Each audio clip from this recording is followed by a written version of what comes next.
Saudara-saudaraku terkasih, Tri Hari Suci dimulai dari Kamis Putih, di mana kita mengenangkan Yesus mengadakan perjamuan malam terakhir bersama para muridnya.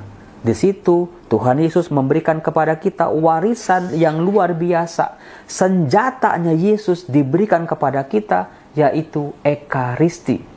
Supaya kita lakukan, kita kenangkan, kita rayakan sebagai orang beriman. Jangan pernah tinggalkan Ekaristi. Terimalah komuni kudus, tubuh Tuhan, kekuatan kita sebagai orang beriman.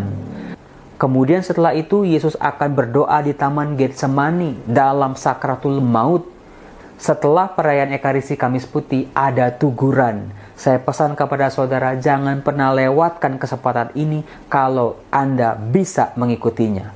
Silakan kita ikuti tuguran, kita berjaga bersama Yesus, menemani Yesus, hadir bersama Yesus, dan berdoa bersama Yesus. Pasti berkatnya akan menjadi luar biasa.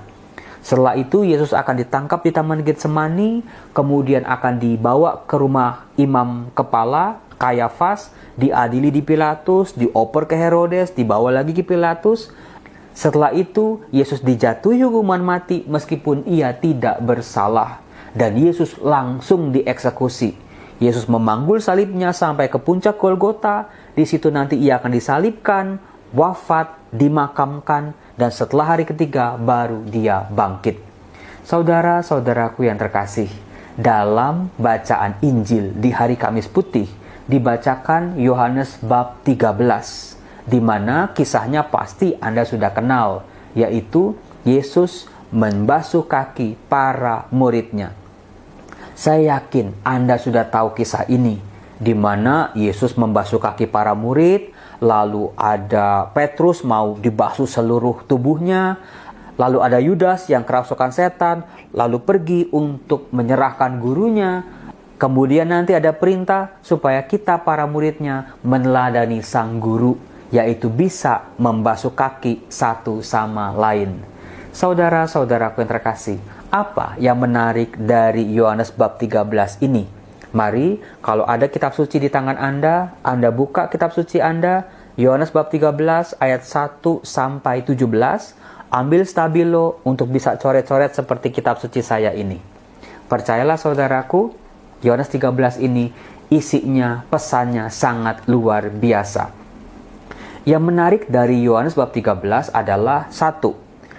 Muncul kata saatnya. Misalnya di ayat 1. Sementara itu, sebelum hari raya Paskah mulai, yaitu Paskah orang Yahudi tentunya, Yesus telah tahu bahwa saatnya sudah tiba untuk beralih dari dunia ini kepada Bapa. Bagi Anda yang sudah sering akrab dengan Injil Yohanes, pernah ikut kursus kitab suci, pasti tahu kata saatnya itu khas, itu istimewa dalam Injil Yohanes. Muncul berkali-kali, kita bisa temukan pertama kali muncul di Yohanes bab 2, yaitu perkawinan di Kana. Apakah Anda ingat, Yesus berkata kepada ibunya, "Ibu, mau apakah engkau daripadaku? Saatku belum tiba," atau waktuku belum tiba. Sejak saat itu, kata saatnya itu muncul berkali-kali dari bab ke bab, yang mengarahkan kita untuk sampai kepada saatnya, yaitu karya penebusan Allah yang terjadi dalam diri Yesus Kristus, yang mengorbankan dirinya di kayu salib. Saudara-saudara, sulit bagi kita untuk memahami apa hubungannya Yesus wafat di salib dengan karya penebusan Allah. Kita akan terbantu dengan kisah-kisah perjanjian lama, di mana untuk menebus dosa-dosa umat manusia, para imam menyembelih kambing atau domba, darahnya tercurah di atas altar. Nah, dalam karya Yesus tidak lagi menggunakan kambing atau domba, tetapi diri Yesus sendiri. Di atas salib, Yesus seperti domba yang akan disembelih. Dan betul darahnya tercurah dari atas salib. Itulah altar tempat terjadinya karya penebusan yang sesungguhnya, yang sifatnya kekal satu kali untuk selama-lamanya. Nah, di ayat 1 tadi dikatakan saatnya sudah tiba. Inilah waktunya buat Yesus untuk melakukan karya penebusan itu. Nah, di Yohanes bab 13, selain kata saatnya muncul, yang menarik juga adalah digunakan kata tahu muncul berkali-kali. Silakan Anda cari di dalam kitab suci Anda.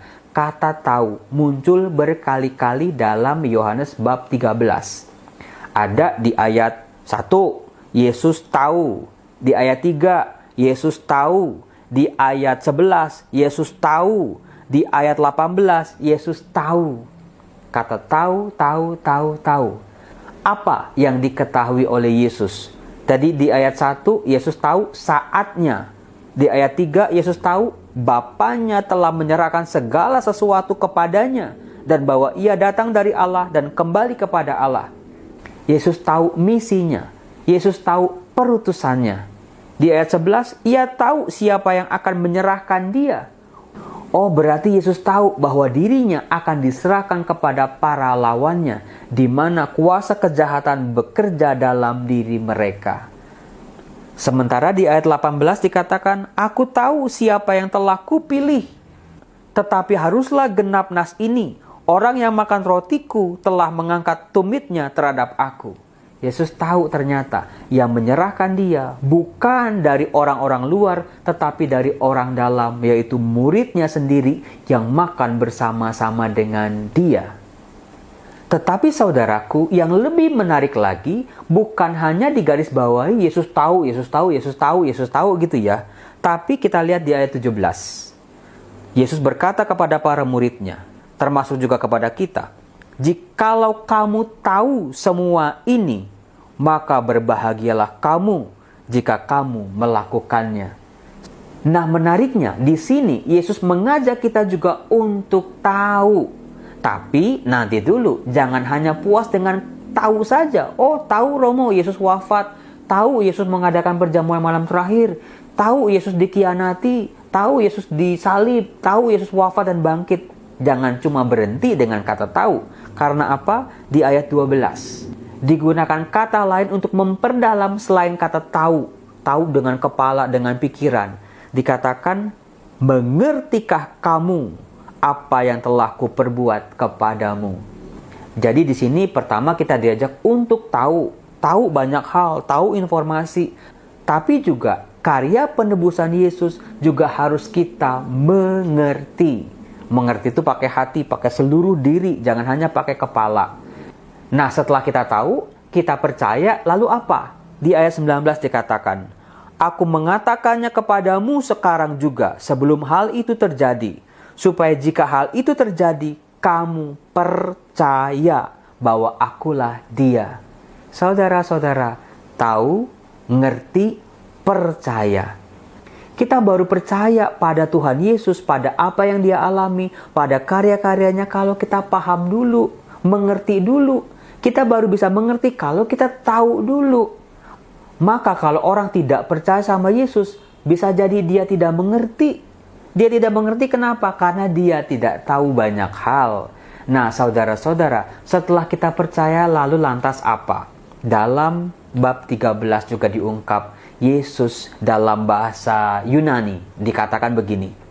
Agapes tus idus tus entoi kosmo eistelos egapesen autus. Sebuah ungkapan yang luar biasa di ayat 1. Sama seperti ia senantiasa mengasihi murid-muridnya, demikianlah sekarang ia mengasihi mereka sampai kepada kesudahannya. Percaya kepada Yesus membawa kita menjadi pribadi-pribadi yang bisa mengasihi. Tuhan Yesus bukan hanya mengajar teori-teori saja, tapi langsung dipraktekkan, yaitu dengan cara membasuh kaki para muridnya. Lalu di ayat 14, secara terang-terangan Yesus mengajarkan begini, jadi jikalau aku membasuh kakimu, aku yang adalah Tuhan dan gurumu, maka kamu pun wajib saling membasuh kakimu. Sebab aku telah memberikan suatu teladan kepada kamu, supaya kamu juga berbuat sama, seperti yang telah kuperbuat kepadamu. Saudara-saudara, bentuk tindakan kasih adalah ketika kita bisa mengosongkan diri, menanggalkan kesombongan, ego kita, diri kita yang merasa benar, diri kita yang merasa sempurna, kita menjadi hamba satu dengan yang lain. Saudara-saudara, itulah kekayaan dari bacaan Injil Yohanes bab 13 yang dibacakan dalam perayaan Ekaristi Kamis Putih.